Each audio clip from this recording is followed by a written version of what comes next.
I love the traditional tropes of narrative, painting, script writing, narrative form, short story, novels, so on and so forth. And I think for painting, when you're relying on imagery, there's a certain amount of abstractness that kind of comes along with simplifying and reducing forms down to make them more accessible to more people. That I think really kind of encompasses most of the aesthetic of my work. Like really breaking shapes down, breaking characters down in order to get to the kind of crux of an issue.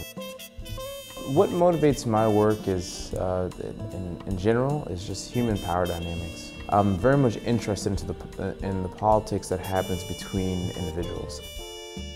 I've made work very specific to issues of the issues involved with Abu Ghraib, and kind of analyzing the type of human power dynamics that happen inside of interrogation rooms.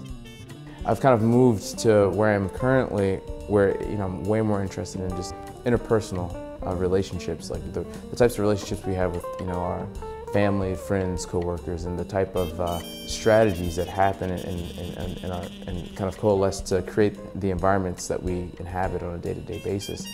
I call myself a full-time pedestrian because I don't drive, and I'm always on a bus, on a car, on a train, on a plane, and it's perfect for the project that I'm involved in because I'm always around people. The things that ring my bells are the moments when I'm like, I don't know if that was a bad thing or a good thing. It's time to examine that. And then I'll just kind of look through the characters that I've already created. And so far, I haven't been able to reuse a lot of them because I don't have enough. And so I'm constantly just creating new characters.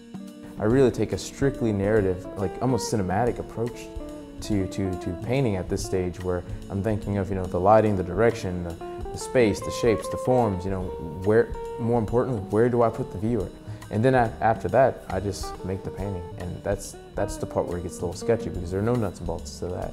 I just fill myself with as much information as possible, and then I just make the painting and then respond to it. Teaching to me is trying to get the student to understand that art making is a process of exploration through problem solving. And for me, that's the overarching goal, is how to fortify them with the tools that allow them to constantly reinvent themselves.